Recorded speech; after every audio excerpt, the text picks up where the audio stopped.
as we have entered the Christmas season. Ao entrarmos nessa sessão natalina, nessa época natalina, o meu pensamento se torna aqueles que estão longe de casa, incluindo um número grande de missionários que estão agora servindo. O meu primeiro Natal longe de casa, como missionário, foi na Inglaterra, em dezembro de 1960. Eu estava servindo em Swindon, na Inglaterra.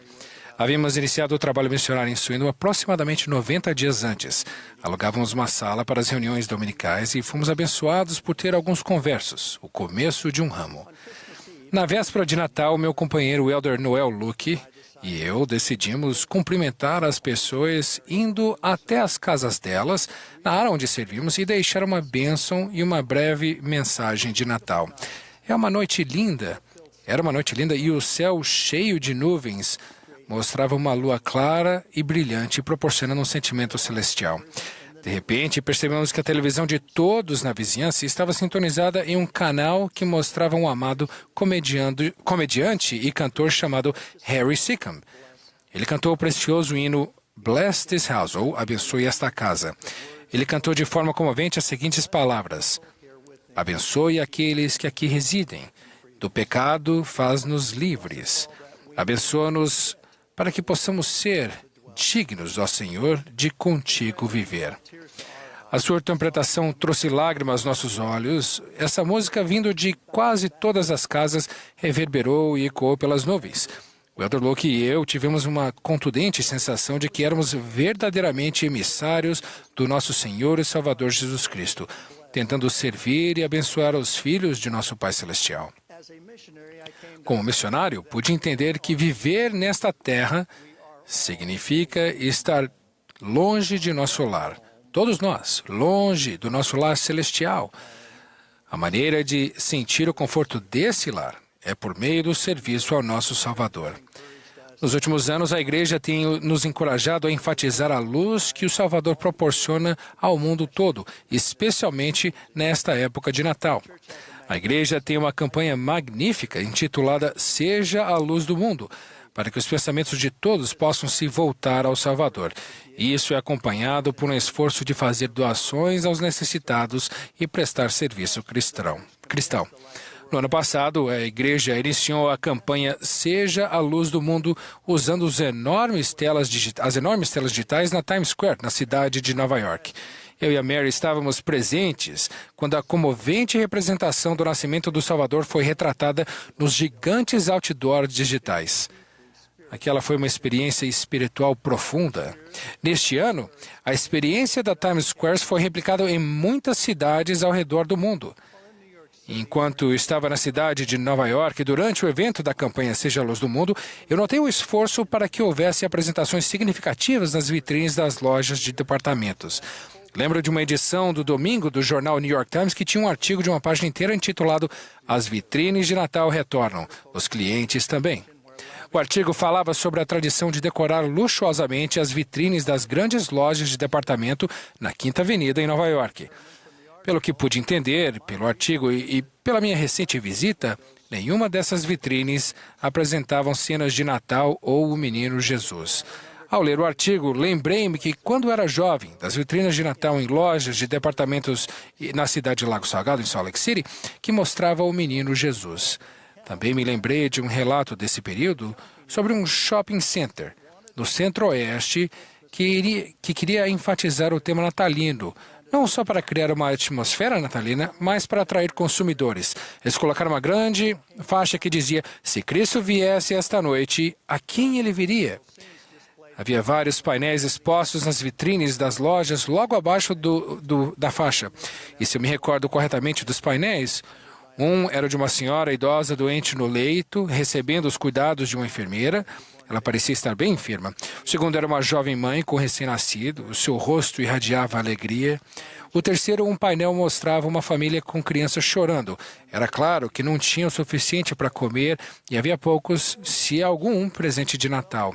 O quarto painel mostrava uma família visivelmente rica, abrindo inúmeros presentes.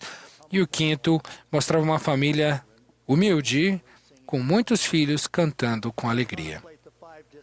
Ao contemplar os 5 painéis e a faixa "Se o Cristo viesse esta noite, a quem ele viria?", 2 pensamentos vêm à minha mente.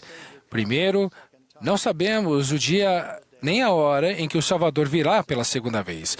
Segundo, quando Jesus Cristo vier, assim como o presidente Russell Nelson ensinou na última conferência geral, Jesus Cristo retornará a esta terra como Messias do milênio. Para nos prepararmos, o presidente Nelson nos conclamou a rededicar a nossa vida a Jesus Cristo. Portanto, na faixa, provavelmente deveria estar escrito: se Cristo vier esta noite, quem estará preparado para recebê-lo? Ao me lembrar dos painéis, das vitrines, percebo que tudo o que eles me mostram é a condição física e financeira das pessoas, mas nada sobre a sua condição espiritual. As vitrinas retratavam indivíduos idosos e doentes, bem como saudáveis e recém-nascidos. Haviam também os ricos e os pobres, mas a idade, a saúde e a situação financeira não mostram o que é realmente importante, o que é a sua condição espiritual. Em Doutrina e Convênios, nós lemos sobre as qualificações do batismo na Igreja de Jesus Cristo. Os critérios baseiam-se principalmente em humilhar-se, ter o coração quebrantado e o espírito contrito, arrepender-se e a servir a Jesus Cristo até o fim. O objetivo deles é tornar-se discípulos devotados de Jesus Cristo e progredir no caminho do convênio que nos prepara para as bênçãos de sua expiação. Cristo é o exemplo em todas as coisas. Ele declarou: eis que eu sou a luz, e dei-vos o exemplo. Ao observarmos a condição de nosso espírito, faremos bem em olhar para o seu perfeito exemplo. O Salvador mostrou o caminho para encontrarmos felicidade, sentido e alegria nesta vida e na eternidade. A felicidade e a alegria definem o espírito de Natal. Em João 19:5, nós lemos que Pilatos colocou Jesus diante daqueles que queriam crucificá-lo.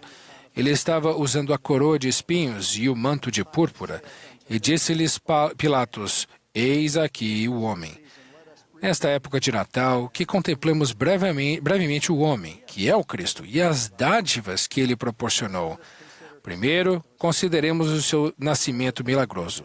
Nós sabemos que esse precioso bebê que celebramos nessa época de Natal foi o Filho unigênito do Pai. Ele herdou de seu pai o poder da vida eterna, o poder de viver. E da sua mãe mortal, ele herdou o poder de morrer. Ele foi escolhido desde o princípio para essa sagrada missão. Mateus 1:23 lhes diz: eis que a Virgem conceberá e dará à luz a um filho, e chamá-lo-ão pelo nome de Emanuel, que traduzido é Deus conosco. Segundo, ponderem sua vida e seu exemplo perfeitos. Apesar de sofrer dores, aflições e tentações de todos os tipos, ele cumpriu sua missão com sucesso. Ele é o nosso exemplo. Ele indicou o caminho que devemos seguir.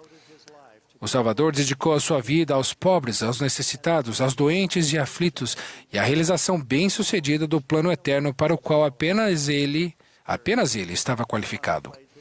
Terceiro, contemplemos a sua morte, sua ressurreição e sua expiação. A respeito da expiação, no manual Pregar Meu Evangelho, lemos de forma bonita e simples. A expiação do Salvador incluiu seu sofrimento no Getsemane, seu sofrimento e sua morte na cruz, e sua ressurreição. Ele sofreu além de nossa compreensão, tanto que sangrou por todos os poros. Em Doutrina e Convênios 76:41, nós lemos que ele veio ao mundo, sim, Jesus, para ser crucificado pelo mundo e para tomar sobre si os pecados do mundo e para santificar o mundo e purificá-lo de toda iniquidade. A expiação de Jesus Cristo é o maior acontecimento e a maior dádiva em toda a história da humanidade. Todos nós pecamos, e é somente por meio da expiação de Jesus Cristo que podemos alcançar misericórdia e viver com Deus. Quarto, prepare-se para a sua segunda vinda. No Velho Testamento, Jó afirmou que ele, por fim, se levantará sobre a terra. Conforme nos ensinou o presidente Russell M. Nelson de forma tão bela, Cristo dirigirá os assuntos de sua igreja, tanto da antiga Jerusalém quanto da nova Jerusalém. Agora é o tempo de nos prepararmos para esse evento. Nas Escrituras está escrito: preparai-vos para o grande dia do Senhor. O meu conselho final é amar e servir ao Senhor. Ao contemplarmos nossa condição espiritual e nossa preparação para saudar o Salvador, devemos primeiro amar ao Senhor nosso Deus de todo o nosso coração e de toda a nossa alma e de todo o nosso pensamento, e depois amar o nosso próximo como a nós mesmos. Nosso amor a Deus e o próximo é o teste fundamental da condição de nosso espírito.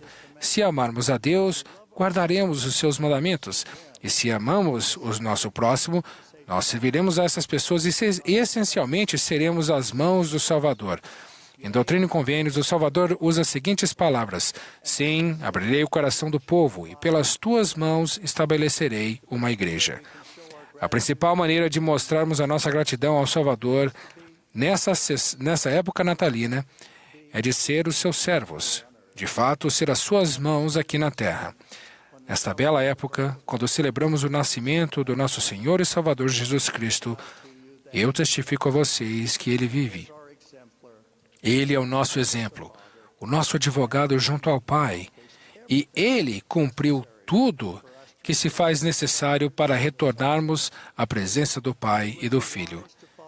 Seria sensato seguir a Jesus Cristo e receber as dádivas que Ele nos concedeu.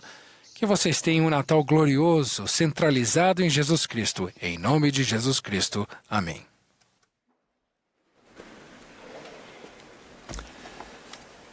We express